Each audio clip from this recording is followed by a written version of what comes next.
Welcome to 360 Tamil. இன்னைக்கு இந்த வீடியோல இப்ப ரீசெண்டா வெளியே இருக்க ஒரு வெப் சீரிஸோட எக்ஸ்பிளனேஷன் பத்தி தான் பார்க்க போறோம். இதோட பேரு தேவிகா அண்ட் டேனி அப்படின்றது. இது ஒரு ஃபேண்டசி கலந்த வெப் சீரிஸ்னு சொல்லலாம்.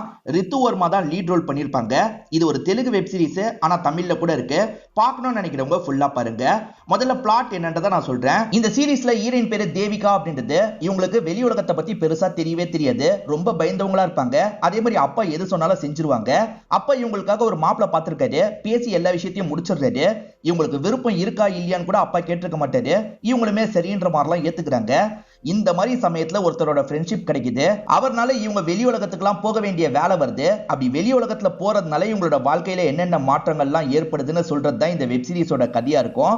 உண்மையிலேயே சூப்பரா இருக்கும். கண்டிப்பா எந்த ஒரு இடத்துலயும் ஸ்கிப் பண்ணாம பாருங்க. எக்ஸ்பிளனேஷன் குள்ள போறதுக்கு முன்னாடி வீடியோக்கு ஒரு லைக் போடுங்க. அது மூலியமா இந்த வீடியோ இன்னும் நிறைய பேர்கிட்ட கொண்டு போய் சேர்க்கப்படும். மேற்கொண்டு டைம் வேஸ்ட் பண்ணாம நம்ம நேரடியா எக்ஸ்பிளனேஷன் குள்ள போயிடலாம். சீரிஸோட ஸ்டார்டிங் சீனே சிவான் ஒருத்தனை போட்டு பயங்கரமா அடிச்சிட்டு இருக்காங்க. இவன் ஃப்ரெண்டு பேரு டேனி போல. அந்த டேனி எங்கடா இருக்கான், ஒழுங்கு மரியாதையா சொல்லு, எப்படா உன்னோட மாமாக்கே உன்னால துரோகம் பண்ண முடிஞ்சது அப்படின்ற மாதிரி ஆளுங்கெல்லாம் போட்டு சிவாவை அடிச்சிட்டு இருக்காங்க. சிவாவும் சத்தியமா டேனி எங்க போனானே எனக்கு தெரியாது அப்படின்ற மாதிரிலாம் சொல்லிட்டு இருக்காரு. இங்கதான் தேவிகா அண்ட் டேனின்ற மாதிரி சீரிஸோட டைட்டில போடுறாங்க. இவர் தான் ஹீரோயினோட அப்பாவா இருப்பாரு. நாளைக்கு நிச்சயம் எல்லாருமே வந்துருங்கன்ற மாதிரி போன்ல பேசிட்டு இருக்காரு. இவங்களை பொறுத்த வரைக்கும் ஒரு ஸ்கூல்ல டீச்சரா வேலை பாக்குறாங்க. அப்பாவை மீறி ஒரு வார்த்தை பேச கூட இவங்க செம்மையா பயப்படுவாங்க. அம்மா கிட்ட மட்டும் கொஞ்சம் க்ளோஸா பேசிட்டு இருக்காங்க. அம்மா உனக்கு கல்யாணம் எல்லாம் ஓகே தானே, அந்த மாப்பிள்ளைய உனக்கு பிடிச்சிருக்கு தானே அப்படின்ற மாதிரி கேக்குறாங்க. உண்மையிலேயே இவங்களுக்கு மாப்பிள்ளை எல்லாம் பெருசா பிடிக்கல. ஆனா சொன்ன அப்பா கோவப்படுவாருன்றதுக்காக இவங்களுமே அட்ஜஸ்ட் பண்ணி அமைதியா இருந்துட்டு இருக்காங்க. இப்ப வேலைக்கு கிளம்பலான்ற மாதிரி அப்பா கிட்ட சொல்லிட்டு போக பாக்குறாங்க. ஆக்சுவலா அப்பா இருக்கார்ல, இவங்களை சின்னதா ஒரு முடிவு கூட எடுக்க விட மாட்டாரு. அவர் என்ன நடக்கணும்னு நினைக்கிறாரோ அதுபடிதான் இவங்களை நடக்க வைப்பாரு. நான் சொல்ற மாதிரி பண்ணுன்ற மாதிரிலாம் சொல்றாரு. இவங்களும் ஏத்துக்கிட்டு இங்க இருந்து கிளம்புறாங்க. பக்கத்து ஊர்ல தான் ஸ்கூல் இருக்கும். இவங்க நிறைய இடங்களுக்கு போயிருக்கவே மாட்டாங்க.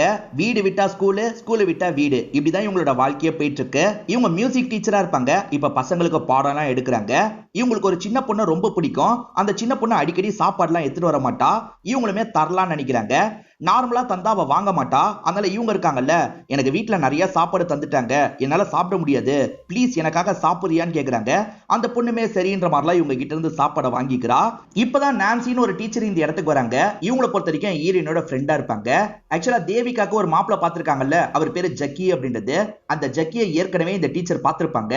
அந்த ஜக்கி ஆள் கொஞ்சம் கூட சரியில்லை, உனக்கு உண்மையிலேயே பிடிச்சிருக்கான்னு கேக்குறாங்க. நம்ம ஹீரோயினுக்கு என்ன சொல்றதுன்னு தெரிய மாட்டேங்குது. அமைதியா இருக்காங்க. ஏன்னா அந்த ஜக்கி இருக்கார்ல, ரொம்ப டாமினேட்டிங் கேரக்டரா இருப்பாரு. பார்க்கும் போதே டாக்ஸிக் கேரக்டர் மாதிரி தெரியுது. உன்னை கொடுமைப்படுத்த கூட வாய்ப்பு இருக்கு. அதனால யோசிச்சு முடிவெடு. எதுக்காக சொல்றேன் தெரியுமா, இந்த மாதிரி ஒரு வாழ்க்கைக்குள்ள மாட்டிக்கும் போது உனக்கு முதல்ல கஷ்டமா இருக்கும். போக போக இந்த வாழ்க்கைக்கே நீ பழகிக்க ஆரம்பிப்ப. நம்ம பேரண்ட்ஸ் எல்லாம் பழகிக்கிறாங்கல்ல, அந்த மாதிரி தான் நீயும் பழக ஆரம்பிச்சிருவ. கடைசி வரைக்கும் கிணத்துல விழுந்த தவளை மாதிரி உன்னோட வாழ்க்கை முடிஞ்சிரும். நல்லா யோசிச்சு முடிவு பண்ணுன்ற மாதிரி சொல்றாங்க. இவங்களுக்கு ஏற்கனவே ஜக்கிய பிடிக்கல. இப்ப இது வேற ஆழமா இவங்க மனசுல பதிஞ்சிருது. இப்ப வீட்டுக்கு இவங்க பஸ்ல வந்துட்டு இருக்காங்க. அப்போ ஒரு லேடி இருக்காங்கல்ல, இவங்க பக்கத்துல உட்காந்து பேச ஆரம்பிக்கிறாங்க. உங்க தாத்தா எங்களுக்கு நிறைய ஹெல்ப் எல்லாம் பண்ணிருக்காருமா, இன்னமும் தாத்தா அந்த விஷயத்த பண்ணிட்டு இருக்காரான்ற மாதிரி கேக்குறாங்க. என்ன விஷயம்னு தெரியல. இல்ல ஆண்டி, தாத்தா இப்ப அதெல்லாம் பண்றது இல்லன்ற மாதிரி தேவிகா சொல்றாங்க. அப்படியே கட் பண்ணி தாத்தாவை நமக்கு காட்டுறாங்க. பூஜைக்காக ஒரு கோயிலுக்கு தான் வந்திருக்காரு போல. முன்ன இருந்து எல்லா விஷயத்தையும் பண்ணிடுறாரு. இப்ப எல்லாருமே சாப்பிடுறதுக்காக போயிட்டு இருக்காங்க. அப்ப கோயிலுக்கு வெளியே நிறைய பேர் வெயிட் பண்ணிட்டு இருக்காங்க. இந்த தாத்தாக்காக தான் வெயிட் பண்றாங்க போல. உங்களை இந்த இடத்துக்குலாம் வராதீங்கன்னு சொல்லியிருக்கேன்ல, போங்கன்ற மாதிரி சொல்லிட்டாரு. இப்ப வெயிட் பண்ண எல்லாருமே அமைதியா இங்க இருந்து கிளம்புறாங்க. இவர் தான் தேவிகாவோட சித்தப்பாவா இருப்பாரு. இப்ப ஜக்கியோட ஃப்ரெண்டுக்கு வலிய சொல்றாரு. இந்த ஃப்ரெண்டுக்கு வலி புரியவே மாட்டேங்குது. சித்தப்பா திரும்ப திரும்ப எக்ஸ்பிளைன் பண்ணிட்டு இருக்காரு. அப்ப ஜக்கி சட்டுன்னு போனை வாங்கி பேசுறாரு. நாங்க இங்கேயே தான் வெயிட் பண்ணுவோம், இன்னும் 5 நிமிஷத்துல நீங்க வந்து கூட்டு போனோம் அப்படின்ற மாதிரி சொல்றாரு. சரி மாப்ள, நான் வரேன்ற மாதிரி இந்த சித்தப்பா இருக்காருல, பதறி அடிச்சு இங்க இருந்து கிளம்ப ஆரம்பிக்கிறாரு. இந்த ஜக்கியை பொறுத்த வரைக்கும் ரொம்ப டாமினேட்டிங் கேரக்டரா இருப்பாரு. அப்பா கிட்டே இவர் பண்ண விஷயத்தை பத்தி சொல்றாரு. இப்படிதான் இருக்கணும்ன்ற மாதிரி அப்பாவும் சொல்றாரு. இவங்க வெயிட் பண்ணி 5 நிமிஷம் முடிய போதுன்னு கிளம்ப பாக்குறாங்க. அப்பதான் சித்தப்பா இந்த இடத்துக்கு வந்துடுறாரு. கொஞ்சம் லேட் ஆயிடுச்சு, சாரின்ற மாதிரி மன்னிப்புலாம் கேக்குறாரு. பயங்கரமா கதற விட்டுட்டோம் அப்படின்ற மாதிரி ஜக்கியும் சந்தோஷமா வீட்டுக்கு போயிட்டு இருக்காரு. இப்ப தேவிகா தாத்தாவை காட்டுறாங்க. தாத்தா வீட்டுக்கு வந்துட்டு இருக்காரு. வாசல்ல நிறைய பேர் இவரை பாக்குறதுக்காக வெயிட் பண்ணிட்டு இருக்காங்க. போங்கன்னு சொல்றேன்ல, முதல்ல போங்க, இன்னைக்கு என் பேத்திக்கு ஃபங்க்ஷன் இருக்குன்ற மாதிரிலாம் சொல்றாரு. எல்லாருமே இங்க இருந்து கிளம்பிடுறாங்க. கொஞ்ச நேரத்துல ஜக்கி இந்த இடத்துக்கு வந்துடுறாரு. ஆக்சுவலா இன்னைக்கு தான் 2 பேருக்குமே நிச்சயதார்த்தம் பண்ற மாதிரி பிளான் இருக்கும். இப்ப பொண்ணை ரெடி பண்ணி கூட்டு வராங்க. இவருமே ஜொல்லு விட்டு அவங்கள பார்த்துட்டு இருக்காரு. இந்த இடத்துக்கு கொலீக்ஸும் வந்திருப்பாங்கல்ல, அந்த மாதிரி பிடி சார் வந்திருக்காரு. அவர் விஷஸ் எல்லாம் சொல்றதுக்காக கை கொடுக்குறாரு. இதை பாக்குற ஜக்கிக்கு கோவம் வந்துருது. நீ எதுக்காக கையெல்லாம் கொடுத்த, இதுக்கப்புறம் கையெல்லாம் கொடுத்த என்ன பண்ணுவனே தெரியாதுன்ற மாதிரி இன்டைரக்டா அவருக்கு வார்னிங் கொடுக்குறாரு. என்ன இவன் இப்படி இருக்கான்ற மாதிரி அந்த பிடி சாரும் யோசிக்கிறாரு. இப்ப ரெண்டு பேருமே மாலெல்லாம் மாத்திக்கிறாங்க. ஜக்கியும் ஃபேமிலியை கூட்டிட்டு இந்த இடத்த விட்டு கிளம்புறாரு. நாங்க மாலை மாத்துற அளவுக்கு வந்துருச்சு, நான் இந்த விஷயத்தை விட்டு தப்பிக்க முடியாதா அப்படின்ற மாதிரிலாம் ஈரன் யோசிச்சுட்டு இருக்காங்க. இப்ப ஈரன் ஜாதகத்தெல்லாம் செக் பண்ண சாமியார் பயங்கரமா ஷாக் ஆயிடுறாரு. இதை பத்தி உடனே அப்பா கிட்ட சொல்லணும் அப்படின்ற மாதிரி வேக வேகமா இங்க இருந்து கிளம்ப ஆரம்பிக்கிறாரு. என்ன ஜோஷியர் பரபரப்பா வராருன்ற மாதிரி இவங்க கவனிச்சிட்டு இருக்காங்க. ஜோஷியர் ஒரு விஷயத்த அப்பா கிட்ட சொல்றாரு. அது என்னன்னா, உங்க பொண்ணோட வாழ்க்கையில வேற ஒருத்தன் வரப்போறான், உங்க பொண்ணுமே அந்த நபரை லவ் பண்ண ஆரம்பிச்சிருவாங்க, நீங்க கவனமா பாத்துக்கோங்கன்ற மாதிரி சொல்லிட்டாரு. அப்படிலாம் நடக்காதுன்ற மாதிரி அப்பா சொல்லிட்டாரு. ஆக்சுவலா ஜோஷியரை கூட்டு வந்ததே தங்கச்சி ஒருத்தி தான். அந்த தங்கச்சி கிட்ட என்ன விஷயம்ன்ற மாதிரி இவங்க கேட்டு தெரிஞ்சுக்கிறாங்க. எது என் வாழ்க்கையில ஒருத்தன் வரப்போறானா, இதுக்கப்புறம் ஒருத்தன் வரப்போறானா, அதுக்கெல்லாம் வாய்ப்பே இல்லைன்ற மாதிரி சொல்லிட்டாங்க. இப்ப மழை பெஞ்சா நல்லா இருக்கும்னு சொல்றாங்க. திடீர்னு பார்த்தா இந்த இடத்துல மழை பெய்ய ஆரம்பிக்குது. என்ன நான் சொன்னா நடந்துருச்சுன்ற மாதிரிலாம் யோசிக்கிறாங்க. இப்ப இவங்க பிடிக்க வேண்டிய பஸ்ஸை மிஸ் பண்ணிடுறாங்க. இந்த பஸ் திரும்பி வந்தா நல்லா இருக்கும்ல அப்படின்ற மாதிரி தங்கச்சி கிட்ட சொல்றாங்க. பார்த்தா பஸ் திரும்ப வருது. என்ன நம்ம சொல்றதெல்லாம் நடக்குதுன்ற மாதிரி யோசிக்கிறாங்க. இப்ப இவங்க ஸ்கூல் கிட்ட இறங்கணும், ஆனா மழை பெஞ்சுக்கிட்டே இருக்கு. கொடை இருந்தா நல்லா இருக்கும்லன்ற மாதிரி யோசிக்கிறாங்க. அப்ப கண்டக்டர் இருக்கார்ல, உங்க ஸ்கூல்ல ஒரு பொண்ணு விட்டுட்டு போயிட்டா தந்துடுறீங்களா அப்படின்ற மாதிரி தராரு. இவங்க அந்த கொடையை யூஸ் பண்ணி இங்க இருந்து நடக்க ஆரம்பிக்கிறாங்க. இன்னைக்கு என்ன நமக்கு நல்லதே நடக்குதுன்ற மாதிரி சந்தோஷமா வந்துட்டு இருக்காங்க. அப்பதான் மேடம் அப்படின்ற மாதிரி யாரோ கூப்பிடுற மாதிரி இருக்கு. இவங்க திரும்பி பாக்குறாங்க. டேனி தான் அந்த இடத்துல நின்றுட்டு இருக்காரு. இந்த டேனிக்காக தான் இவரோட ஃப்ரெண்டு சிவா அடி வாங்கிட்டு இருக்காரு. எதுக்காக ஏன்றதெல்லாம் தெரியல. இங்கதான் ஃபர்ஸ்ட் எபிசோட் முடியுது. இப்ப துர்கான்ற ஒரு ரவுடியை காட்டுறாங்க. இவருக்கும் டேனிக்கும் என்ன பிரச்சனைன்னு தெரியல. டேனி இருக்கிற இடத்த பத்தி மச்சானுக்கு தெரியும்ன்ற மாதிரி தான் ஆளுங்களை வச்சு மச்சானை டார்ச்சர் பண்ணிட்டு இருக்காரு. இந்த விஷயத்தெல்லாம் இவரோட ஒய்ஃபை பாத்துடுறாங்க. என் தம்பிக்கு தெரிஞ்சா சொல்லியிருப்பாங்க, என் தம்பிக்கு தெரியாது போல, விட்டுருங்க அப்படின்ற மாதிரிலாம் ஒய்ஃப் சொல்றாங்க. சரி விட்டுருங்கடா அப்படின்ற மாதிரி இவரும் சொல்றாரு. டே தம்பி, உனக்கு தெரிஞ்சா சொல்லுன்ற மாதிரி சிவா கிட்ட அக்கா கேக்குறாங்க. சத்தியமா எனக்கு தெரியாதுக்கா, என்னையும் ஏமாத்திட்டான், கண்டிப்பா நான் அவனை கண்டுபிடிப்பேன்ற மாதிரிலாம் இந்த சிவா சொல்றாரு. அப்படியே கட் பண்ணி டேனியை நமக்கு காட்டுறாங்க. எதுக்காக கூப்பிட்டீங்கன்ற மாதிரி ஈரன் கேக்குறாங்க. மேடம், நான் இந்த ஸ்கூல்ல தான் இதுக்கு முன்னாடி படிச்சேன், அதனால தான் இங்க இருக்க சாரு மிஸ்ஸுங்களெல்லாம் பார்த்துட்டு போறதுக்காக வந்திருக்கேன். மியூசிக் டீச்சர் ரொம்ப நல்ல டைப்ன்ற மாதிரி எல்லா பசங்களும் பேசிக்கிட்டாங்க, அதனால தான் குறிப்பா உங்களை பார்க்கறதுக்காக வந்தேன்ற மாதிரிலாம் சொல்றாரு. இவர் பேசுறது என்னமோ இவங்களுக்கு கேட்கறதுக்கு ரொம்ப பிடிச்சிருக்கு. சரி கிளாஸுக்கு டைம் ஆயிடுச்சுன்ற மாதிரி இவங்களுமே கிளாஸுக்கு வந்துடுறாங்க. இப்ப பசங்களை கண்ணை மூடி பாடலாம் சொல்லிட்டு இருக்காங்க. அதே சமயம் இவர் பால்கனில மத்த சாருங்க கூட பேசிட்டு இருக்காரு போல, அதை இவங்க கவனிச்சிட்டு இருக்காங்க. அவருமே பார்த்து லைட்டா சிரிக்கிறாரு. இப்ப இவங்க கிளாஸ் எடுத்துட்டு இருக்கும் போது இந்த இடத்துக்கு வந்துடுறாரு. மேடம், நீங்க தப்பா நினைக்கலனா ஒரு வாரமா இருந்து இந்த கிளாஸை நான் பார்த்துட்டு போறேன்னு கேட்கிறாரு. இல்ல இல்ல பிரச்சனை வரும்ன்ற மாதிரி சொல்றாங்க. ப்ளீஸ் மேடம், நான் பார்த்துக்கிறேன்னு கேட்கிறாரு. சரி பார்த்துக்கோங்கன்ற மாதிரி சொல்றாங்க. இவங்க கிளாஸ் எல்லாம் எடுத்துட்டு இருக்காங்கல்ல, அதெல்லாம் தள்ளி இருந்து இவர் கவனிச்சிட்டு இருக்காரு. இவங்களை பார்த்து நடுவுல வேற சிரிச்சிட்டு இருக்காரு. ஒருவேளை ஜக்கிக்கும் எனக்கும் நடுவுல இவன் தான் வரப்போறானான்ற மாதிரி இவங்க யோசிக்கிறாங்க. இப்ப பஸ்ல வந்துட்டு இருக்கும் போது அவர் பக்கத்துல ஒரு குட்டி அணையில வராரு. மேடம், என்ன வீட்டுக்கு போறீங்களான்ற மாதிரிலாம் பேசுறாரு. என்ன இவன் எல்லாரும் முன்னாடியும் பேசலான்ற மாதிரி ஷாக் ஆகுறாங்க. இப்ப இறங்குற இடத்துல தான் அவர் வேலை பார்த்துட்டு இருக்காரு. எதுக்காக எல்லாரும் முன்னாடியும் பேசுறீங்க, எல்லாருமே என்ன பத்தி என்ன நினைப்பாங்க அப்படின்ற மாதிரிலாம் கொஞ்சம் கோவமா பேசுறாங்க. சாரி மேடம், என் மேலதான் தப்பு இருக்குன்ற மாதிரி சொல்லிட்டாரு. நீங்க ரொம்ப தைரியமான ஆளா இருக்கீங்கன்ற மாதிரி சொல்லிட்டாரு. ஆக்சுவலா இவங்க பேசிக்கா ரொம்ப பயந்தவங்களா இருப்பாங்க. என்ன இவன் என்ன போய் தைரியசாலின்னு சொல்றான், என்னமோ கேட்கறதுக்கு நல்லா தான் இருக்குன்னு உள்ளுக்குள்ள யோசிக்கிறாங்க. லைட்டா இவங்களுக்கு டேனியை பிடிக்க ஆரம்பிச்சிருது. இவங்க இதை பத்தியே யோசிச்சு சிரிச்சிட்டு இருக்காங்க. கொலீக்ஸோ என்ன சிரிச்சிட்டு இருக்க, என்ன விஷயம்ன்ற மாதிரிலாம் கேட்கறாங்க. எனக்கு என்னமோ ஜக்கியை நான் கல்யாணம் பண்ண மாட்டேன்னு நினைக்கிறேன், எனக்கு வேற ஒருத்தரை பிடிக்க ஆரம்பிச்சிருக்குன்ற மாதிரிலாம் சொல்றாங்க. யார் அது அப்படின்ற மாதிரி கொலீக்ஸ் கேட்கறாங்க. இவங்க சொல்லாம இங்க இருந்து கிளம்பிடுறாங்க. பஸ்ல எல்லாரும் முன்னாடியும் பேச முடியாதுல்ல, நான் போன் யூஸ் பண்ற மாதிரி நடிக்கிறேன், நீ பேசுன்ற மாதிரி சொல்றாங்க. இப்படி இவங்க ரெண்டு பேருமே பேசிக்கிறாங்க. லைட்டா அவரை பிடிக்க ஆரம்பிச்சிருதுல, அவரை அடிக்கடி மீட் பண்றாங்க. அவர் கூட நிறைய பேசிட்டு இருக்காங்க. இதனால வீட்டுல இருக்கும் போது ரொம்ப சந்தோஷமா இருக்காங்க. என்ன இவன் சந்தோஷமா இருக்கான்ற மாதிரி எல்லாருமே யோசிக்கிறாங்க. இந்த விஷயத்தெல்லாம் அந்த ஜோஷியரும் கவனிக்கிறாரு. என் ஜோஷியம் பொய்யானது இல்ல, கண்டிப்பா இந்த பொண்ணோட வாழ்க்கையில ஒருத்தன் வரப்போறான், அந்த நபர் கூட தான் இவ சேர போறா அப்படின்ற மாதிரிலாம் யோசிச்சுட்டு இருக்காரு. இன்னைக்கு இவங்களுக்கு ஸ்கூலே இருக்காது, இருந்தாலும் டேனி பேசணும்னு சொல்லியிருப்பாரு. அதனால இவங்களும் வந்திருக்காங்க. எனக்காக வந்ததுக்கு நன்றின்ற மாதிரி அவரும் விஷயத்த சொல்றதுக்காக வராரு. அப்பன்னு பார்த்து ஜக்கி இருக்காருல, பைக்ல இந்த இடத்துக்கு வந்துட்டு இருக்காரு. ஜக்கி பார்த்துட்டா பிரச்சனை, போய் ஒளிஞ்சுக்கோன்ற மாதிரி சொல்றாங்க. இந்த டேனியா வேகமா போய் ஒளிஞ்சுக்கிறாரு. இப்ப ஜக்கி இருக்கார்ல, இங்க என்ன பண்ணிட்டு இருக்கன்ற மாதிரி கேக்குறாரு. ஸ்கூல் இல்லன்றதையே மறந்து கிளம்பிட்டேன், இப்ப திரும்பி வீட்டுக்கு போகணுன்ற மாதிரி சொல்லிட்டாங்க. இது ஸ்கூல் இல்லன்றதையே மறந்துட்டியா, அது எப்படி மறப்பன்ற மாதிரிலாம் இவர் யோசிக்கிறாரு. இவர் தான் கொஞ்சம் சந்தேகப்படுற டைப் இல்ல, சுத்தி யாராவது இருக்காங்களான்னு செக் பண்றாரு. யாரும் இருக்கிற மாதிரியே தெரியல. சரி வண்டியில ஏறு, நானே டிராப் பண்றேன் அப்படின்ற மாதிரி இவருமே வீட்டுக்கு கூட்டு வந்து விடுறாரு. ஜக்கிய பார்த்தோன்னா ஓடி போய் ஒளின்ற மாதிரி டேனி கிட்ட சொல்லியிருப்பாங்க. டேனி என்ன நினைச்சிருப்பானோ தெரியலன்ற மாதிரி இவங்க பயங்கரமா ஃபீல் பண்ணிட்டு இருக்காங்க. டேனி கிட்ட சாரி கேட்கணும்ன்ற மாதிரி மறுநாள் காலையில வந்து வெயிட் பண்றாங்க. டேனி வர மாதிரியே தெரியல. என்ன டேனி வரவே இல்ல, பஸ்ல ஏறலாமா வேணாமான்னு யோசிச்சுட்டு இருக்காங்க. சரி ஏறலான்னு ஏற வராங்க. பார்த்தா டேனி அங்கதான் வெயிட் பண்ணிட்டு இருக்காரு. டேனி நேத்து அப்படி பண்ணதுக்கு சாரி, அடுத்த ஸ்டாப்ல நான் இறங்குறேன், நீயும் இறங்கிரு, டீடைலா பேசலான்ற மாதிரி சொல்றாங்க. அவருமே ஏத்துக்கிறாரு. ஆக்சுவலா ஜக்கிய கல்யாணம் பண்ணிக்க போறாங்கல்ல, அதை பத்தி எல்லாம் சொல்லிட்டு இருக்காங்க. நீ ஹைதராபாத்தை சேர்ந்தவன்னு சொன்னல, திரும்பி எப்போ ஊருக்கு போனோன்ற மாதிரி கேக்குறாங்க. சீக்கிரமா போனோன்ற மாதிரி இவர் சொல்லிட்டாரு. நீ ஊருக்கு போயிட்டா என்ன மறந்துடாத, உனக்கு எந்த ஹெல்ப் தேவைப்பட்டாலும் சரி என்கிட்ட தயங்காம கேளுன்ற மாதிரி சொல்றாங்க. எந்த ஹெல்ப் கேட்டாலும் செய்வீங்களான்ற மாதிரி கேக்குறாரு. கண்டிப்பா செய்வேன்ற மாதிரி சொல்றாங்க. உங்க தாத்தா கிட்ட தான் எனக்கு ஒரு ஹெல்ப் தேவைப்படுது, நான் நேரடியா கேட்டா பண்ண மாட்டாரு, எனக்காக நீங்க கேட்க முடியுமான்ற மாதிரி கேக்குறாரு. என் தாத்தா கிட்ட ஹெல்ப்பா, என்ன ஹெல்ப் வேணும்ன்ற மாதிரி இவங்க கேக்குறாங்க. உங்க தாத்தா பேய் கிட்ட எல்லாம் பேசுவார்லன்ற மாதிரி கேக்குறாரு. ஆமா, அதுல என்ன விஷயம்ன்ற மாதிரி இவங்க கேக்குறாங்க. ஆக்சுவலா தாத்தா பேய் கிட்ட பேசுவாரு, அதெல்லாம் இப்ப விட்டுட்டாரு. இத பத்தி தான் அந்த லேடி கிட்ட இவங்க சொல்லியிருப்பாங்க. இது விஷயமா தான் உங்க தாத்தா கிட்ட நீங்க பேசணும் அப்படின்ற மாதிரி சொல்லிட்டாரு. என் தாத்தா யார் சொன்னாலும் சரி கேட்க மாட்டாரு, இருந்தாலும் உனக்காக பேசி பாக்குறேன். என் தாத்தா விட்டா மத்த குடும்பத்தை சேர்ந்த யாருக்குமே இந்த சக்தி கூட இல்லைன்ற மாதிரி இவங்க சொல்றாங்க. சரி உனக்கு யார்கிட்ட பேச வைக்கணும்ன்ற மாதிரி கேக்குறாங்க. எங்க என்கிட்ட தான் பேசணும் அப்படின்ற மாதிரி இவர் சொல்லிட்டாரு. என்ன சொல்ற அப்படின்ற மாதிரி இவங்க குழம்பிட்டு இருக்காங்க. எங்க நான் தான் அந்த பேய், உங்களுக்கும் பேயை பார்க்குற சக்தி இருக்குன்ற மாதிரி சொல்லிட்டாரு. இவங்களால இந்த விஷயத்தை ஏத்துக்க முடியல.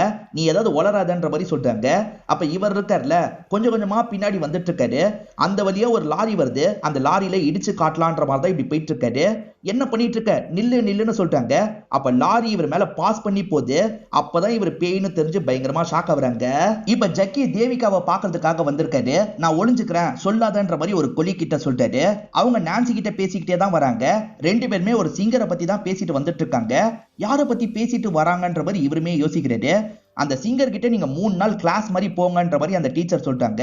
யார்கிட்ட இவன் 3 நாள் போக சொல்றா அப்படின்ற மாதிரி இவர் கோவப்படுறாரு. அது எல்லாத்தையும் டபுள் மீனிங்ல எடுத்துக்கிறாரு. இப்ப இவர் சட்டுன்னு முன்னாடி வந்துடுறாரு. இந்த நான்சி சொல்றதெல்லாம் கேட்காத, இந்த நான்சி ரொம்ப மாடர்னா இருக்கா, ஒன்னிய மாத்த பாக்குறா, நான் சொல்றது புரியுதுல்ல, இதுக்கப்புறம் நான்சி சொல்றத கேட்காதன்ற மாதிரி கோவமா சொல்லிட்டு போறாரு.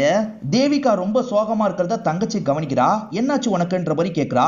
நான் விஷயத்த சொல்லுவேன், ஆனா அதை கேட்டு நீ பயந்துருவன்ற மாதிரி சொல்றாங்க. பயமா எனக்கா, அதுக்கெல்லாம் வாய்ப்பே இல்லைன்ற மாதிரி இந்த தங்கச்சி சொல்றா. சரி தங்கச்சி கிட்ட எல்லாத்தையும் சொல்லலான்ற மாதிரி யோசிக்கிறாங்க. இது வரைக்கும் டேனியை மீட் பண்ணல இருந்து நடந்த வரைக்கும் எல்லாத்தையும் சொல்லிடுறாங்க. இதை கேட்கிறவ ஷாக் ஆயிடுறா. என்ன சொல்ற, பேயான்ற மாதிரி கேட்கிறா. ஆமான்ற மாதிரி இவங்களும் மேற்கொண்டு விஷயத்த சொல்ல ஆரம்பிக்கிறாங்க. நீ உண்மையிலேயே பேய்னு என்னால நம்பவே முடியல, எப்படி பிடி சார் கிட்ட நீ பேசணுன்ற மாதிரி கேட்கறாங்க.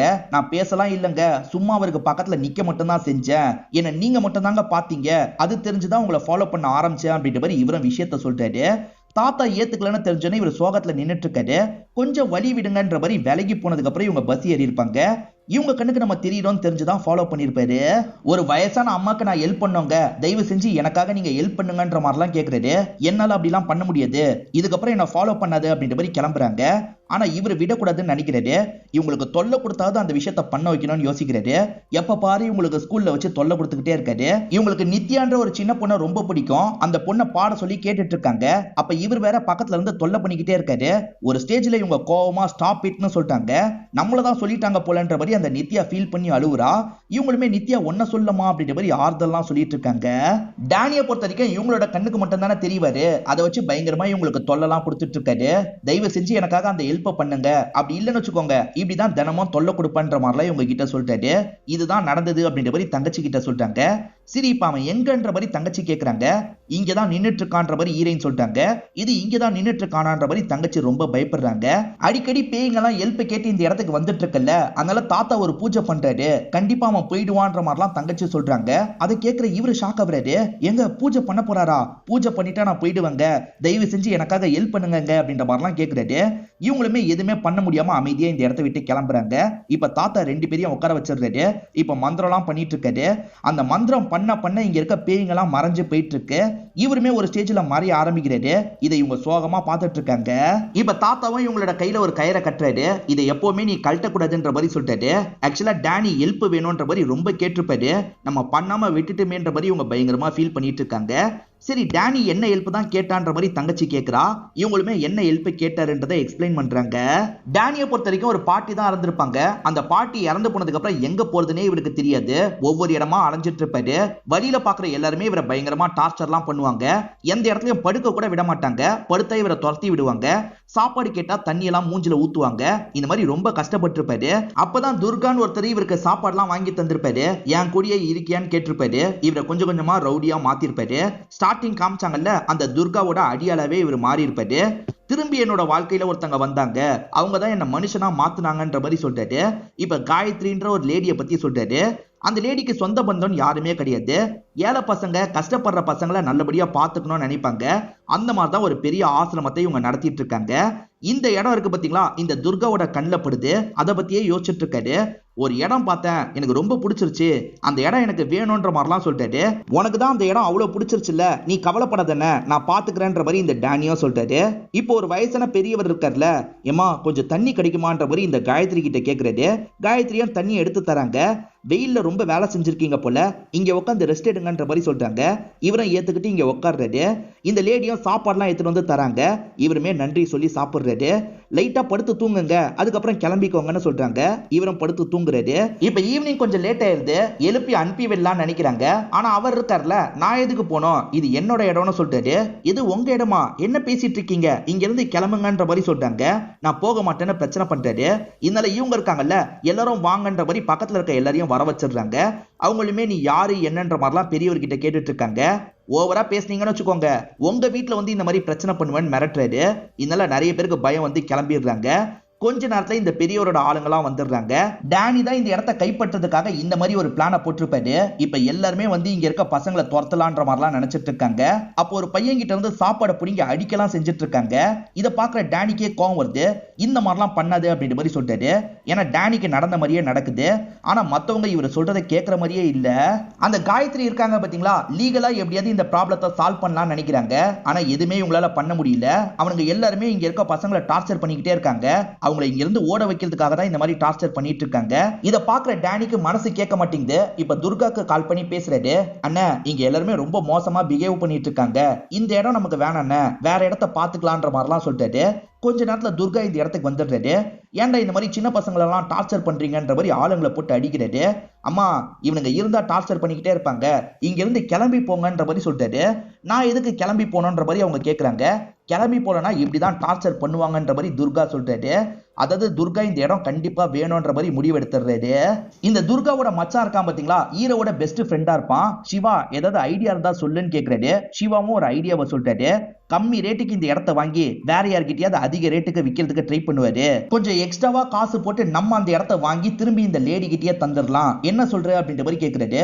ஹீரோக்கு இது நல்ல ஐடியாவா படுது. சரின்ற மாதிரிலாம் ஏத்துக்கிறாரு. இவங்க ஹெல்ப் பண்ணணும் தான் நினைக்கிறாங்க அப்படின்றத காயத்ரியும் கவனிக்கிறாங்க. அந்த காயத்ரி ஒரு கோயில்ல சோகமா உட்காந்துட்டு இருக்காங்க. ஹீரோவும் பார்த்து பேசுறதுக்காக வராரு. அம்மா, உங்களுக்கு இந்த மாதிரி ஹெல்ப் பண்ணி இடம் கிடைக்கிற மாதிரி நாங்க பண்றோமா, நீங்க கையெழுத்து போடுறேன்னு மட்டும் சொல்லுங்கன்ற மாதிரி சொல்றாரு. சரிப்பா, உன்னை நம்புறேன்ற மாதிரி சொல்றாங்க. என்ன நம்புறீங்களா, கண்டிப்பா உங்களுக்கு அந்த பத்திரம் திரும்ப கிடைக்கும்னு சொல்றாரு. அப்படிதான் இங்க இருந்து கிளம்பி இருப்பாரு. ஆனா நான் சொன்ன வாக்க காப்பாற்ற முடியாம போயிருச்சுன்ற மாதிரி சொல்றாரு. அவன் தான் கிளம்பி போயிட்டானே, இப்ப நம்ம என்ன பண்ண முடியும்ன்ற மாதிரி தங்கச்சி கேக்குறாங்க. ஒண்ணு பண்ணா அவன் திரும்ப வர வாய்ப்பு இருக்கு, நான் அந்த விஷயத்தை தான் பண்ண போறேன், எது வந்தாலும் பரவாயில்லன்ற மாதிரி இவங்களோட கயிறை இவங்களே கலட்டிடுறாங்க. டேனி எங்க இருக்க, என்னை பாக்குறதுக்காக வான்ற மாதிரி சொல்றாங்க. டேனி வர மாதிரியே தெரியல, சோகமா இவங்களும் இருக்காங்க. இவங்க சோகமா இப்ப கிளாஸுக்கு வந்து கிளாஸ்லாம் எடுத்துட்டு இருக்காங்க. இப்ப பசங்க பாடிட்டு இருக்காங்க. அந்த சவுண்டு கூட ஒரு ஆணம் பாடுற மாதிரி சவுண்டு கேக்குது. இவங்க ஷாக் ஆகி அந்த இடத்துல பார்த்தா டேனி தான் நின்னுட்டு இருக்காரு. டேனியை திரும்பி பார்த்ததுனால இவங்களும் சந்தோஷப்படுறாங்க. டேனியும் கயிறை கலட்டினதுக்காக இவங்களுக்கு நன்றிலாம் சொல்லிட்டு இருக்காரு. இந்த டேனி ஹைதராபாத்துக்கு போனோம்னு சொல்லிட்டாரு. என் அப்பா பர்மிஷன் தர மாட்டாரு, என்ன பண்றது அப்படின்ற மாதிரி இவங்க யோசிக்கிறாங்க. இப்ப யோசிக்கும் போது தான் ஒரு ஐடியா இவங்களுக்கு கிடைக்குது. இவங்க கிளாஸ்ல நித்யான்ற ஒரு சின்ன பொண்ணு இருக்கால, அவ ஹைதராபாத்ல ஒரு காம்படிஷன்ல கலந்துக்கிறதுக்காக போக போறா. மாமா கூட தான் போக போறா. நம்ம பேசி கூட போனா என்னன்ற மாதிரி யோசிக்கிறாங்க. அதுவும் சரிதான்ற மாதிரி டேனி ஏத்துக்கிறாரு. இப்ப ரெண்டு பேருமே சேர்ந்த மாதிரி அந்த இடத்துல கதவை தட்டிட்டு இருக்காங்க. அந்த நித்யாவோட மாமா கதவை திறக்கிறாரு. அவர் குளிச்சுட்டு இருக்கும் போது கதவை தட்டியிருப்பாங்க போல, அப்படியே வந்து நிக்கிறாரு. அவர் பேரு சுப்பு அப்படின்றது.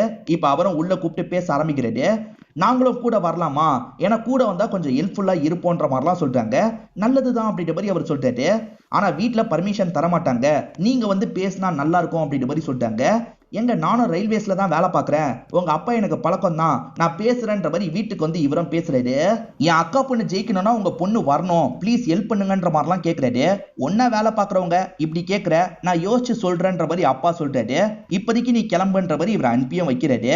யோசிச்சு சொல்றேன்னு அப்பா சொன்னார்ல, பொண்ணுக்கு இன்னும் 3 மாசத்துல கல்யாணம் இருக்கு, இந்த நேரத்துல வெளியெல்லாம் அனுப்பி வைக்க வேணான்ற மாதிரி யோசிக்கிறாரு. அப்பா இந்த மாதிரி வேணான்னு முடிவு எடுத்துட்டார்ல, நம்மளே போனோன்ற மாதிரி இவங்க யோசிக்கிறாங்க. இப்ப இவங்களோட திங்ஸ் எல்லாத்தையும் எடுத்து வச்சிட்டு இருக்காங்க. இவங்க தங்கச்சி ஹெல்ப்போட தான் இங்க இருந்து கிளம்பிட்டு இருக்காங்க. இங்க சிச்சுவேஷன் அப்பப்ப எனக்கு அப்டேட் பண்ணுன்ற மாதிரி தங்கச்சி கிட்டயும் சொல்றாங்க. அந்த சுப்பு இவங்களுக்காக ஒரு வேன்ல தான் வெயிட் பண்ணிட்டு இருக்காரு. இவங்களும் ஏறி கிளம்பலாம்னு நினைக்கிறாங்க. அச்சோ டானிய மறந்துட்டுமேன்னு இறங்க பாக்குறாங்க. நான் மேலதான் இருக்கேன், கிளம்பலாம் அப்படின்ற மாதிரி சொல்றாரு. ஓஹோ வந்துட்டியான்ற மாதிரி இவங்களும் சந்தோஷப்படுறாங்க. இப்ப கிளம்ப ஆரம்பிக்கிறாங்க. இப்ப அப்பாக்கு மாப்பிள்ளை கிட்ட இருந்து கால் வருது. நான் இன்னும் 1 மணி நேரத்துல வரேன், ரெடியா இருக்க சொல்லுங்கன்னு சொல்லிட்டாரு. அரை மணி நேரத்திலேயே வாங்க மாப்பிள்ளை அப்படின்ற மாதிரி இவரும் சொல்லிட்டாரு. போய் கூட்டு வா அப்படின்ற மாதிரி தங்கச்சி கிட்ட சொல்லிட்டாரு. தங்கச்சியும் என்ன பண்றது அப்படின்ற மாதிரிலாம் யோசிச்சுட்டு இருக்காங்க. இந்த ஜக்கி இருக்கார்ல, ஒரு போட்டோகிராஃபரை ரெடி பண்ணிடுறாரு. போட்டோ எடுக்கிறதுக்காக தான் இவன் அந்த வீட்டுக்கு கூட்டு போயிட்டு இருக்காரு. இப்ப தங்கச்சி ஒரு லெட்டரோட இந்த இடத்துக்கு வராங்க. லெட்டரை பார்த்து பயந்துடாதீங்க, நான் ஓடிலாம் போல, இந்த மாதிரி நான் அந்த ஃபங்க்ஷனுக்கு கண்டிப்பா போயே ஆகணும், அதுக்காக தான் வீட்டை விட்டு போயிருக்கேன்னு எழுதி வச்சிருக்காங்க. இப்படி பண்ணிட்டாலே அப்படின்ற மாதிரி அப்பா கோவப்படுறாரு. அம்மா மயங்கின மாதிரிலாம் நடிச்சிட்டு இருக்காங்க. ஆனா அம்மா உள்ளுக்குள்ள சந்தோஷம் தான் படுறாங்க. பரவாயில்ல, என் பொண்ணுக்கு இப்பயாவது தைரியம் வந்துருச்சு அப்படின்ற மாதிரிலாம் சொல்றாங்க. ஆனா அப்பா முன்னாடி மட்டும் பொண்ணை திட்டுற மாதிரிலாம் நடிச்சிட்டு இருக்காங்க. இப்ப என்ன பண்றது அப்படின்ற மாதிரி எல்லாருமே யோசிச்சுட்டு இருக்காங்கல்ல. அப்பதான் இந்த இடத்துக்கு ஜக்கி வந்துடுறாரு. எங்க ஹீரோயின் அப்படின்ற மாதிரி கேட்கிறாரு. அவ கோயிலுக்கு போயிருக்கா, இன்னும் கொஞ்ச நேரத்துல வந்துருவான்ற மாதிரி இவங்க சமாளிக்கிறாங்க. கொஞ்ச நேரத்துல வந்துருவால, நான் வெயிட் பண்றேன் அப்படின்ற மாதிரி அவருமே வெயிட் பண்ண ஆரம்பிக்கிறாரு. சுப்பு வேன்ல வந்துட்டு இருக்கும் போது போன் கால் வருது. இவரும் இறங்கி கொஞ்சம் தள்ளி போய் போன்ல பேசுறாரு. ரொம்ப பதட்டமா பேசிட்டு இருக்காரு. இத பாக்குற டானி இருக்கார்ல, இவனை பார்க்கவே லைட்டா சந்தேகமா இருக்கு. ஒண்ணு இவன் பொண்ணு கிட்ட சீரியஸா பேசணும், அப்படி இல்லைன்னா ஏதாவது கடன் பிரச்சனை இருக்கணும்ன்ற மாதிரிலாம் சொல்லிட்டாரு. இப்ப பேசி முடிச்சுட்டு அவர் வந்துடுறாரு. என்ன விஷயம், கேர்ள் ஃப்ரெண்டு கிட்ட பேசுனீங்களான்ற மாதிரி இவங்க கேக்குறாங்க. கேர்ள் ஃப்ரெண்ட்லாம் இல்லங்க, மாமா கிட்ட பேசினன்ற மாதிரி சொல்றாரு. ஆக்சுவலா இவரோட மாமா தான் டார்ச்சர் பண்ணி அக்காவை சாவடிச்சிருப்பாரு. அதுக்கப்புறம் இந்த சின்ன குழந்தையும் டார்ச்சர் பண்ணியிருப்பாரு. இதுக்கப்புறமா இந்த மனுஷன் கிட்ட இருக்க கூடாது, நம்ம கிட்ட கொண்டு வந்துடணுன்றதுக்காக தான் என் அக்கா பொண்ணை கொண்டு வந்துட்டேன்ற மாதிரி சொல்லிட்டாரு. இன்னமும் அந்த மாமா இருக்காரு பாத்தீங்களா, எனக்கு நிறைய காசு தரணும், அப்படி இல்லைன்னா அந்த பொண்ணை திரும்பி என்கிட்ட கூட்டு வந்துருவேன்ற மாதிரி சொல்லியிருப்பாரு. அதனால தான் இவரும் மாமா கிட்ட அப்பப்ப காசு தராரு, பெரிய ஒரு அமௌண்ட் தரணும்ன்ற மாதிரிலாம் ஃபீலிங்கா சொல்லிட்டாரு. இவர் இந்த பொண்ணு மேல எவ்வளவு பாசம் வச்சிருக்காருன்னு இவர் பேசுறது மூலியமா இவங்களுக்கு தெரியுது. டானி இருக்கார்ல, இவனை நான் தப்பானவன் நினைச்சேன், ஆனா ரொம்ப நல்லவனா இருக்கான்ற மாதிரி சொல்றாரு. தேவிகா அப்பாவால இந்த விஷயத்த ரொம்ப நேரத்துக்கு மறைக்க முடியல. மாப்பிள்ளை கிட்ட சொல்லிடலாம் அப்படின்ற மாதிரி பக்கத்துல போய் மாப்பிள்ளை கிட்ட விஷயத்த சொல்றாரு. அதை கேட்டு இவர் பயங்கரமா டென்ஷன் ஆயிடுறாரு. அன்னைக்கு இப்படிதான் ஸ்கூலுன்னு தெரியாம கிளம்பிட்டேன்னு சொன்னா, அந்த இடத்துல யாரையோ பாக்குறதுக்கு வந்திருக்கா, ஏதோ தப்பா இருக்குன்ற மாதிரிலாம் பயங்கரமா கோவப்பட்டு இருக்காரு. இவர் பேசுறதெல்லாம் கேட்க வைக்கணும்ன்ற மாதிரி இந்த பொண்ணு இருக்கல்ல கேட்க வைக்கிறா. அப்பதான் அவர் கோவமா அந்த சைட்ல பேசிட்டு இருக்கிறது தெரிய வருது. இப்ப ஜக்கி இருக்கார்ல, இதுதான் நீங்க பொண்ணை வளர்க்குற லட்சணமா அப்படின்ற மாதிரி அப்பாவை போட்டு பயங்கரமா திட்டிட்டு இருக்காரு. நாளைக்கு காலையில நான் வரும்போது பொண்ணு இருக்கணும், அப்படி இல்லைன்னு வச்சுக்கோங்க ஜட்டியோட இந்த இடத்துல போராட்டம் பண்ணுவேன்னு சொல்றாரு. இது ஜட்டியோட போராட்டம் பண்ணுவாரா அப்படின்ற மாதிரி இவங்க எல்லாருமே ஷாக் ஆயிட்டு இருக்காங்க. வேணாம் மாப்ள கேளுங்கன்ற மாதிரிலாம் சொல்றாங்க. இல்ல நான் கண்டிப்பா ஜட்டியோட போராட்டம் பண்ணுவேன்னு கிளம்பிடுறாரு. இவங்க வீட்டுக்கு போலனா பெரிய பிரச்சனை ஆயிடும்ல, அதனால என்ன பண்றது அப்படின்ற மாதிரி யோசிச்சுட்டு இருக்காங்க. டானி இருக்கார்ல, உங்க விருப்பங்க, நீங்க வீட்டுக்கு போனாலும் பரவாயில்ல, நீங்க ஹெல்ப் பண்ணணும்னு நினைச்சதே எனக்கு போதும்ன்ற மாதிரிலாம் சொல்லிட்டாரு. அந்த சைடு ஜோஷியர் இருக்கார்ல, உன் அக்கா நாளைக்கு வந்துட்டா நல்லது, அப்படி வரலன்னு வச்சுக்கோ அவ உயிர் போற ஆபத்து கூட இருக்குன்ற மாதிரிலாம் சொல்லிட்டாரு. அப்படியே கட் பண்ணி இந்த சைடு நமக்கு தேவிகாவை காட்டுறாங்க. யோசிக்கிற தேவிகா இருக்காங்கல்ல, நான் உனக்கு ஹெல்ப் பண்ணலான்னு முடிவு பண்ணிட்டேன், என்ன வந்தாலும் பரவாயில்ல ஃபேஸ் பண்ணலாம் அப்படின்ற மாதிரி சொல்றாங்க. இந்த சுப்புக்கு மோகினின்னு ஒரு ஃப்ரெண்ட் இருப்பாங்க, அவங்க தான் இவங்க தங்குறதுக்கு இடம்லாம் அரேஞ்ச் பண்ணி வச்சிருக்காங்க. இப்போ இவங்க எல்லாருமே வீட்டுக்குள்ள போய் ரெஸ்ட் எல்லாம் எடுக்க ஆரம்பிக்கிறாங்க. நம்ம ஹீரோயின் தூங்கிட்டு இருக்கும் போது கனவுல அந்த துர்கா வராரு. துர்கா யாருன்றதுலாம் ஹீரோயினுக்கு தெரியாது. அந்த துர்கா இருக்காரு பாத்தீங்களா, ஒரு கல்லை வச்சு இவங்களை ஓங்கி அடிக்கிறாரு. இவங்க கீழே விழுந்து ஸ்பாட்லயே இறந்து போயிடுறாங்க. சட்டுன்னு தூக்கத்துல இருந்து கண்முழிக்கிறாங்க. அந்த நபர் யாரு, எதுக்காக நம்மளை அடிச்சாரு அப்படின்ற மாதிரிலாம் இவங்க பயங்கரமா யோசிக்கிறாங்க. அந்த ஜக்கி ஜட்டியோட வந்துட்டா என்ன பண்றது அப்படின்ற மாதிரி வீட்டை சேர்ந்த எல்லாருமே கொஞ்சம் பயத்துல இருந்துட்டு இருக்காங்க. அப்பதான் நான்சி கிட்ட இருந்து போன் கால் வருது. நான்சி இருக்காங்கல்ல, ஜக்கியை போட்டு அவனோட அப்பா பயங்கரமா திட்டி இருக்காரு, கண்டிப்பா அவன் ஜட்டியோட எல்லாம் வரமாட்டான், பயப்படாதீங்க அப்படின்ற மாதிரிலாம் சொல்லிட்டாங்க. இப்பதான் இவங்களுக்கு கொஞ்சம் நிம்மதியா இருக்கு. அப்பாக்கும் பையனுக்கும் என்ன நடந்தது அப்படின்றத இப்பதான் எக்ஸ்பிளைன் பண்றாங்க. அவ வீட்டுல இல்லன்றதுக்காக ஜட்டியோட போராட்டம் பண்ணுவேன்னு சொல்லிட்டு வருவியா? உனக்கு கொஞ்சமாவது அறிவு இருக்காடா? அவ எங்க போனான்றதை தேடி கண்டுபிடி. ஏன்டி இப்படி பண்ணன்ற மாதிரி 4 அப்பு அவளை இழுத்துட்டு வா, அதுக்கப்புறம் கல்யாணம் பண்ணிக்கோ அப்படின்ற மாதிரிலாம் சொல்லிட்டாரு. சரிப்பா நான் பாத்துக்கிறேன்ற மாதிரி பையனும் இந்த இடத்தை விட்டு கிளம்ப ஆரம்பிக்கிறான். வரமாட்டாருன்ற மாதிரி இவங்க கொஞ்சம் நிம்மதியா இருக்காங்க. அப்பதான் ஜக்கியோட கார் வர சவுண்ட் கேக்குது. ஒருவேளை ஜட்டியோட வந்துருவானா அப்படின்ற மாதிரி எல்லாருமே பயந்துட்டு இருக்காங்க. இந்த தங்கச்சி தான் ஜட்டியோட வரல, ட்ரெஸ் எல்லாம் போட்டிருக்காருன்ற மாதிரி சொல்றா. அவன் இருக்கான் பாத்தீங்களா, எல்லாருமே வாங்க அந்த ஊருக்கு கிளம்பலாம், போய் கையோட கூட்டு வரலாம் அப்படின்ற மாதிரி தான் கூட்டு போயிட்டு இருக்காரு.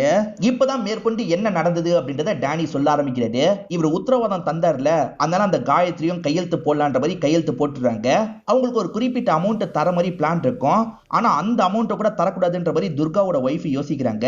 அந்த அமௌண்ட் கூட எதுக்கு தரணும், தர வேணான்னு சொல்லுங்கன்ற மாதிரி சொல்றாங்க. ஹஸ்பண்டோ சரின்ற மாதிரி ஏத்துக்கிறாரு. டே சிவா அந்த காசையும் தராதீங்க, எடுத்துட்டு வாங்கன்ற மாதிரிலாம் சொல்லிட்டாரு. இப்ப சிவாவும் காரை நிறுத்திடுறாரு. ஏன்டா காரை நிறுத்திட்ட, காசை தரணும்னு டேனி சொல்லிட்டாரு. இல்லடா அந்த காசை மாமா எடுத்துட்டு வர சொல்லிட்டாரு, ஆனா நம்ம காசை மாமா கிட்ட கொண்டு போக வேணாம், நீ பாதி நான் பாதி எடுத்துக்கலான்ற மாதிரி சொல்லிட்டாரு. டே என்னடா பேசிட்டு இருக்க, அவங்களுக்காக தான் இந்த பிளானே போட்டிருக்கோம், அவங்களுக்கு கொண்டு போய் தரணும்ன்ற மாதிரி சொல்லிட்டாரு. ஆனா சிவா ஏத்துக்க மாட்டாரு. இந்த காசை நம்ம ஏத்துக்கலாம்னு யோசிக்கிறாரு. இதனால இவங்க 2 பேருக்குள்ள சண்டைலாம் வந்துட்டு இருக்கு. ஒரு ஸ்டேஜ்ல டேனியும் காசு எடுத்து கிளம்பலாம்னு நினைக்கிறாரு. அப்ப இந்த சிவா இருக்காருல, பின்னாடி இருந்து கத்தியால குத்திடுறாரு. அப்ப கூட டேனி இருக்காரு பாத்தீங்களா, சிவாவை தடுத்து அவர் கூட சண்டை போடுறாரு. ஒரு ஸ்டேஜ்ல சிவாவை அடிச்சு போட்டுறாரு. இப்ப பேக் எடுத்துட்டு திரும்பி கிளம்பலாம்னு நினைக்கிறாரு. அப்பயும் சிவா இருக்காருல, ஒரு பெரிய கட்டையை வச்சு இவரோட மண்டையிலேயே ஓங்கி அடிக்கிறாரு. இவர் பொத்துன்னு கீழே விழுந்துடுறாரு. சொன்னா கேட்க மாட்டியா, காசை பிரிச்சுக்கலாம்னு சொன்னா கேட்க மாட்டியான்ற மாதிரி கல்லுல திரும்ப திரும்ப இடிக்கிறாரு. அப்படி இடிச்சதுல இவரோட கதை முடிஞ்சிருது. கதை முடிஞ்சு கொஞ்ச நேரத்தையும் இவர் ஆன்மாவா வெளியே வந்துடுறாரு. இப்பயும் சிவாவை தடுக்கிறதுக்கு ட்ரை பண்றாரு. ஆனா சிவாவை டச் பண்ண முடியல. அப்பதான் ஆன்மாவானது இவருக்கு புரியுது. இது எல்லாத்தையும் கேட்டுட்டு இருக்க ஹீரோயின் பயங்கரமா ஃபீல் பண்ணிட்டு இருக்காங்க. நித்யாவோட காம்படிஷனுக்காக தானே இந்த இடத்துக்கு வந்திருக்காங்க. இப்ப ரெஜிஸ்டர் பண்றதுக்காக ஒரு இடத்துக்கு வந்துடுறாங்க. ரெஜிஸ்டர் வேலை எல்லாம் நல்லபடியா முடிஞ்சிருது. அந்த சிவா காசை எங்க மறைச்சு வச்சிருக்கான்றது டேனிக்கு நல்லா தெரியும். எப்படியாவது அந்த இடத்துல போய் காசை தூக்கணும் அப்படின்ற மாதிரிலாம் சொல்லிட்டு இருக்காரு. நம்ம எதுக்காக வந்திருக்கோன்றது சுப்புக்கு தெரியக்கூடாதுன்ற மாதிரி இவங்க நினைக்கிறாங்க. சுப்பு ஒரு இடத்துக்கு நீங்க என்ன கூட்டு போனோம், வெளியே வெயிட் பண்ணுங்க, நான் அந்த இடத்துக்கு வந்ததுக்கு அப்புறம் என்ன கூட்டு வந்துருங்கன்ற மாதிரி சொல்றாங்க. ஏங்க நான் அங்கேயே இருக்கணும், எந்த ஹெல்ப்னாலும் நானும் கூட வந்து பண்றேங்க, உங்களுக்கு எதாவது ஆயிடுச்சுன்னா என்ன பண்றதுன்ற மாதிரி கேட்கிறாரு. இவர் அக்கறையா பேசுறதே உங்களுக்கு லைட்டா பிடிச்சிருக்கு. சரி நீங்க என் கூட வாங்க, ஆனா எந்த ஒரு கேள்வியும் கேட்க கூடாதுன்ற மாதிரி சொல்றாங்க. இப்ப அந்த சிவா இருக்கான் பாத்தீங்களா, அடியால் ஒருத்தன் கூட சேர்ந்து சரக்கு வச்சிட்டு இருக்கான். அந்த அடியால் இருக்காருல, டேனி பண்ண மாதிரி தான்டா காசை எடுத்துட்டு ஓடணும், நம்ம இப்படி வேலை பார்த்து என்ன பெருசா சம்பாரிச்சிட்டோன்ற மாதிரி சொல்லிட்டாரு. அதுக்கு இந்த சிவா இருக்கான்ல, டேனி காசை எடுத்துட்டு போல, நான் தான் அந்த காசை எடுத்து பத்திரமா ஒளிச்சு வச்சிருக்கேன்னு சொல்றான். இத மாமாவும் அக்காவும் கேட்டுருவாங்க. பின்னாடி இருந்து மண்டிடி அடிக்கிறாங்க. அப்ப நீ தான் இந்த விஷயத்த பண்ணிருக்கியா, ஒழுங்கு மரியாதையா சொல்லுன்ற மாதிரி கேக்குறாங்க. நான் காமிச்சிடுறேன்ற மாதிரி இவனும் பயந்த மாதிரி சொல்லிட்டு இருக்கான். அப்படியே கட் பண்ணி இவங்க 3 பேரை காட்டுறாங்க. காசு வச்சிருக்க இடத்துக்கு தான் வந்திருக்காங்க. கேள்விலாம் கேட்க கூடாதுன்னு சொன்னதுனால சுப்பு பெருசா கேள்வி கேட்க மாட்டாரு. வாங்க உள்ள எகிரி குதிச்சு போய் காசை எடுக்கணும்ன்ற மாதிரி சொல்லிட்டாங்க. இப்போ ஒரு இடத்துக்கு வந்து இவங்களுமே குழியெல்லாம் தோண்டிட்டு இருக்காங்க. ஏன்னா சிவா அங்கதான் மறைச்சிருப்பான். ஏறக்குறைய தோண்டி இவங்க காசை எடுத்துடுறாங்க. அப்பன்னு பார்த்து துர்காவும் ஆளுங்களும் வந்துடுறாங்க. அவன் சொன்ன இடத்துல காசு இல்லல்ல, துர்கா பயங்கரமா அவனை போட்டு அடிச்சிட்டு இருக்காரு. இது எல்லாத்தையும் மறைஞ்சிருந்து இவங்க கவனிச்சிட்டு இருக்காங்க. இங்க இருந்து சைலண்டா கிளம்பலான்னு கிளம்ப பாக்குறாங்க. அப்ப இவங்க கண்ணத்துல கிழிச்சுக்குது. அதெல்லாம் தாண்டி இவங்க 2 பேருமே இங்க இருந்து கிளம்பிட்டு இருக்காங்க. அப்பதான் ஒரு வண்டி கிளம்புற மாதிரி ஒருத்தனுக்கு சவுண்ட் கேக்குது. அவனுமே ஓடி வந்து ஒரு வேன் கிளம்பிட்டு இருக்கிறத பாத்துறான். அண்ணன் வாங்க வாங்கன்ற மாதிரி மத்தவங்க எல்லாம் இந்த இடத்துக்கு கூப்பிட்டு இருக்கான். இவங்களுக்கு ரூம் தந்த லேடியோட பேரு மோகினி அப்படின்றது. இந்த நேரத்துல எங்க போயிட்டு வர சுப்புன்ற மாதிரிலாம் கேட்டுட்டு இருக்காங்க. இப்பதான் யாரோ படிக்கட்டுல ஏறி வர மாதிரிலாம் சவுண்ட் கேக்குது. அவங்க தான் துரத்திட்டு வந்துட்டாங்க போல, நாங்க ஒளிஞ்சுக்கிறோன்ற மாதிரி வேகமா போய் இவங்க ஒளிஞ்சுக்கிறாங்க. அந்த துர்காவோட ஆளுங்க தான் துரத்திட்டு வந்திருக்காங்கன்னு பார்த்தா அதுதான் கிடையாது. ஜக்கி தான் ஆளுங்களோட வந்திருக்காரு. அவ எங்க இருக்கான்னு பாருங்கடான்ற மாதிரி சொல்லிட்டாரு. ஆளுங்க செக் பண்றதுக்கு உள்ள போக பாக்குறாங்க. நான் யாருன்னு தெரியாம இப்படி பண்றீங்கன்ற மாதிரி மோகினி சொல்லிட்டு இருக்காங்க. இப்பதான் இவங்க மீடியா ஆளுன்றது ஐடி கார்டை பார்த்து தெரியுது. மீடியால பகச்சிக்க வேணான்ற மாதிரி இங்க இருந்து கிளம்ப ஆரம்பிக்கிறாங்க. இப்ப பயந்த மாதிரி ஹீரோயின் ஒரு இடத்துல ஒளிஞ்சிருக்காங்கல்ல, இவங்க பயந்த மாதிரி இவரோட கையெல்லாம் பிடிக்கிறாங்க. இவருக்கு லைட்டா இவங்க மேல ஃபீலிங்ஸ் எல்லாம் கிரியேட் ஆக ஆரம்பிக்குது. சிவா சொன்ன இடத்துல காசு இல்லல்ல, அதனால துர்காவும் ஆளுங்களும் சிவாவை போட்டு அடிக்கிறாங்க. எங்க இவன் தான் என்ன கொலை பண்ண சிவான்ற மாதிரி இவரும் சொல்லிட்டு இருக்காரு. இப்பதான் இவங்களுமே வந்துட்டு இருக்க துர்காவை பாக்குறாங்க. பயங்கரமா ஷாக் ஆயிடுறாங்க. இவங்க கனவுல யாரோ கொன்ன மாதிரி வந்தார்ல, அது துர்கா தான்றது இப்பதான் இவங்களுக்கு புரியுது. இவன் நம்மளை கொன்றுவானா அப்படின்ற மாதிரி இவங்க லைட்டா பயந்துட்டு இருக்காங்க. இவங்க முகம் கொஞ்சம் மாறுறத ஹீரோ கவனிக்கிறாரு. ஏதாவது பிரச்சனையா அப்படின்ற மாதிரி கேட்கிறாரு. இல்ல அதெல்லாம் ஒண்ணும் இல்லைன்ற மாதிரி இவங்க சமாளிக்கிறாங்க. அந்த டாக்குமெண்ட் எங்க இருக்குன்னு தெரிஞ்சுக்க ஒரு ஐடியா பண்றாங்க. சுப்புவை டேனி மாதிரி பேச வைக்கலாம்னு யோசிக்கிறாங்க. எதுக்காக இந்த மாதிரிலாம் பேசணும் அப்படின்ற மாதிரி சுப்பு டவுட் எல்லாம் கேட்கிறாரு. ப்ளீஸ் சுப்பு, எதுவும் கேட்காத, எனக்காக பண்ணுன்ற மாதிரி சொல்றாங்க. இவருக்கு வேற லைட்டா பிடிச்சிருக்குல்ல, இவங்க சொல்ற மாதிரியே பண்ணலாம்னு நினைக்கிறாரு. இப்ப டேனி மாதிரி துர்காவோட ஹஸ்பண்டுக்கு கால் பண்ணி பேசுறாரு. டாக்குமெண்ட்டை உங்களுக்கே தெரியாம தூக்கிட்டேன்ற மாதிரி சொல்லிட்டாரு. இந்த லேடியால நம்ப முடியல, ஒருவேளை தூக்கிருப்பானா அப்படின்ற மாதிரிலாம் யோசிக்கிறாங்க. செக் பண்ணலாம் அப்படின்ற மாதிரி லாக்கர் ரூம் இருக்கிற இடத்துக்கு வந்துடுறாங்க. இப்ப லாக்கரை ஓபன் பண்ணி செக் பண்றாங்க. டாக்குமெண்ட் இவங்க கிட்ட தான் பத்திரமா இருக்கு, நம்ம கிட்ட தான் இருக்குன்ற மாதிரி சந்தோஷமா கிளம்பி போறாங்க. இது எல்லாத்தையும் பேயா இருக்க டேனி கவனிச்சிடுறாரு. இப்ப நம்பர்லாம் தெரிஞ்சிருச்சுல, ஈரனை வர வைக்கலாம்னு நினைக்கிறாரு. இவருக்கு தான் இந்த வீட்டை பத்தி நல்லா தெரியும்ல, இந்த வழியா போ, யார் கண்ணிலையும் பட மாட்டேன்னு சொல்லிட்டாரு. இவங்களும் யார் கண்ணிலையும் படாம அந்த இடத்துக்கு வந்துடுறாங்க. இப்ப லாக்கர் நம்பர் தெரிஞ்சதுனால இவங்களும் ஓபன் பண்ணி டாக்குமெண்ட் எடுக்கிறாங்க. அப்பதான் ஒரு சின்ன சவுண்ட் கேட்டுது, யாரோ வீட்டுக்குள்ள நுழைஞ்சிருக்காங்க அப்படின்ற மாதிரி இவங்க கொஞ்சம் எச்சரிக்கை ஆயிடுறாங்க. இவங்க ஓடுறதையும் பார்த்துடுறாங்க. ஆளுங்க எல்லாருமே பிடிக்கிறதுக்கு ட்ரை பண்றாங்க. அதை மீறியே இவங்க தப்பிச்சு ஓடிட்டு இருக்காங்க. வாசல் கிட்ட வரும்போது கரெக்டா துர்கா மறைச்ச மாதிரி நிக்கிறாரு. இவங்க டாக்குமெண்ட் எடுத்துட்டு தான் ஓடுறாங்கன்றது இவருக்கு தெரிஞ்சிருது. பக்கத்திலேயே செங்கல்லாம் இருக்கு, அதை வச்சு மண்டையிலேயே அடிக்கணும்னு நினைக்கிறாரு. ஆனா அதுக்கு முன்னாடி இவங்க ஒரு செங்கலை வச்சு இவரோட மண்டையில அடிச்சிடுறாங்க. ஏன்னா கனவுல திரும்ப திரும்ப வந்தது இல்ல, இவங்களும் பிராக்டிஸ்லாம் எடுத்திருப்பாங்க, அது மூலியமா தான் இப்படி பண்ணிருப்பாங்க. இப்ப பார்த்தா துர்காவோட ஒய்ஃப் கன்னால பாயிண்ட் பண்றாங்க. ஆனா அந்த லேடிக்கு சுட தெரியாது போல, தப்பா ஷூட் பண்றாங்க. இதுதான் கேப்ன்ற மாதிரி ஈரன் இருக்காங்கல்ல, வேகமா இங்க இருந்து தப்பிச்சு ஓடிடுறாங்க. எப்படியோ நல்லபடியா இவங்க டாக்குமெண்ட்டை தூக்கிட்டு இங்க இருந்து ஓடிடுறாங்க. இப்ப டேனி இருக்காருல, ஹாஸ்பிட்டலுக்கு போலான்ற மாதிரி சொல்றாரு. அந்த காயத்ரி முடியாம இப்ப ஹாஸ்பிட்டல்ல தான் இருக்காங்க. இவங்களுமே ஹாஸ்பிட்டல்ல அந்த காயத்ரியை பாக்குறதுக்காக வந்துடுறாங்க. ஒருத்தர் இந்த டாக்குமெண்ட்டை திரும்ப உங்ககிட்ட தருவேன்னு சொன்னார்ல, அவரு சொல்லிதான் நான் வந்து தரேன், இந்தாங்கம்மா வச்சுக்கோங்கன்ற மாதிரி டாக்குமெண்ட் எல்லாம் தந்துட்டு இருக்காங்க. அந்த பையன் உண்மையிலேயே சொன்னதை பண்ணிட்டான்ற மாதிரி காயத்ரி நிம்மதி ஆகுறாங்க. இது எல்லாத்தையும் பாக்குற டேனிக்கும் கொஞ்சம் சந்தோஷமா இருக்கு. திரும்ப இந்த காயத்ரியை யாருமே தொல்லை பண்ணக்கூடாது இல்ல, அப்பதான் இவங்களுக்கு மோகினி ஞாபகம் வருது. மோகினிக்கு கால் போட்டு தான்ற மாதிரி சுப்பு கிட்ட சொல்றாங்க. இவருமே கால் போட்டு தந்துடுறாரு. இப்ப மோகினி கிட்ட விஷயத்தெல்லாம் சொல்றாங்க. யார்கிட்ட நம்ம போனா கரெக்டா இருக்கும்ன்ற மாதிரி கேக்குறாங்க. எனக்கு ப்ரொடெஸ்ட் பண்ற ஒருத்தங்களை தெரியும், அவங்க எந்த பிரச்சனை வந்தாலும் பார்த்துப்பாங்க, அவங்க கிட்ட போலான்ற மாதிரி சொல்றாங்க. இப்ப அவங்கள நேர்ல போய் பார்க்கலான்ற மாதிரி ஈரனோ டீமோ வந்துடுறாங்க. அந்த லேடி கிட்ட விஷயத்தெல்லாம் புரிய வைக்கிறாங்க. கவலைப்படாதீங்க, நான் இந்த விஷயத்தை பாத்துக்கிறேன்ற மாதிரி இந்த லேடி சொல்றாங்க. ஒரு பொண்ணு வந்து தூக்கிட்டு போயிருக்கா, டேனி சொல்லிதான் இது நடந்திருக்க வாய்ப்பு இருக்கு, எல்லாத்துக்கும் காரணம் இவன் தான் அப்படின்ற மாதிரி அந்த சிவாவை போட்டு பயங்கரமா அடிச்சிட்டு இருக்காங்க. எல்லாரும் அடிக்க தானே செய்யறாங்க. ஆனா அக்கா ஒரு ஸ்டெப் அதிகமா போய் ஷூட் பண்ணி சாவடிச்சிடுறாங்க. சோ தம்பி கதையை முடிச்சிட்டாங்கல்ல, டேனி எங்க இருக்கான்றதை கண்டுபிடிக்கணும்ன்ற மாதிரிலாம் யோசிக்கிறாங்க. அப்பன்னு பார்த்து ப்ரொடெஸ்ட் பண்றதுக்கு நிறைய ஆளுங்க வந்துடுறாங்க. ஒரு வயசான அம்மாவை இவ்வளவு டார்ச்சர் பண்ணிருக்கீங்கல்ல, இதுக்கப்புறம் டார்ச்சர் பண்ண விட மாட்டோன்ற மாதிரி போராட்டம்லாம் இந்த இடத்துல பண்ணிட்டு இருக்காங்க. எல்லாம் நல்லபடியா முடிஞ்சிருச்சு அப்படின்ற மாதிரி இவங்க சந்தோஷப்படுறாங்க. இப்பதான் அந்த சின்ன பொண்ணு கிட்ட இருந்து கால் வருது. வரும்போது ஐஸ்கிரீம் வாங்கிட்டு வாங்கன்ற மாதிரி சொல்றா. இவருமே சரின்ற மாதிரிலாம் ஏத்துக்கிறாரு. உங்களுக்கும் சேர்த்து வாங்கிட்டு வரன்ற மாதிரி வண்டியை விட்டு இறங்குறாரு. டேனி நீ ஹாப்பி தானேன்ற மாதிரி திரும்புறாங்க. ஆனா டேனி காணாம போயிடுறாரு. டேனி எங்க போன, டேனி நீ திரும்பி போயிட்டியா, என்கிட்ட பேசாமையே போயிட்டியான்ற மாதிரி பயங்கரமா இந்த இடத்துல ஃபீல் பண்ணிட்டு இருக்காங்க. இவர் ஐஸ்கிரீம் வாங்கிட்டேன்னு சந்தோஷமா வராரு. ஆனா இவங்க சோகமா இருக்கிறத பார்த்து என்னாச்சுன்னு கேக்குறாரு. ஒன்னும் இல்லைன்ற மாதிரி சொல்லிட்டாங்க. ஒன்னும் இல்லாம எதுக்காக இவங்க சோகமா இருக்காங்கன்ற மாதிரி இவருமே யோசிக்கிறாரு.